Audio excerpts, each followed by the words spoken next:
It's a delightful second Sunday of this new year, and it's time for Faith Capsules, powered by the Shaper's Ark. My name is Wonola Adetayo, and our scripture for today is taken from Deuteronomy chapter 30, verses 19b to 20a. I have set before you life and death, blessing and cursing. Therefore, choose life, that both thou and thy seed may live, that thou mayest love the Lord thy God, and that thou mayest obey his voice, and that thou mayest cleave unto him. For he is thy life and the length of thy days. These verses of scripture draw our attention to the power of choice and the significance of intentional living.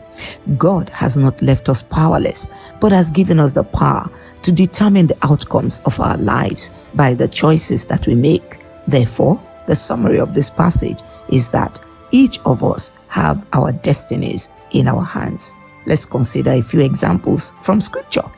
King Saul. He was called by God to be a great king, called out of insignificance to greatness. He prophesied the day he was anointed.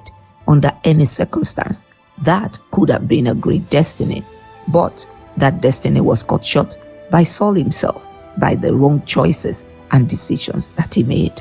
Our second example is Eli the priest. He was called out by God. In fact, his entire generation was supposed to serve as priests in Israel. But one day, God said, "Now I say otherwise." Why? Because there were certain decisions and choices that caused that great destiny to end tragically in 1 Samuel chapter 4. Samson is our third example. He was anointed from the womb. Indeed, he was to be the strongest man that ever lived. But his life was cut short, and the great plan that God had for him was truncated. It is for this reason that Moses and Joshua called the children of Israel to a gathering.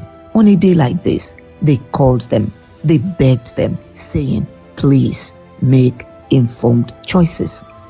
My friends, we're still in the early weeks of a new year, and I assure you that God has a special purpose for you and for me. But we have a huge part to play in bringing these great destinies to pass.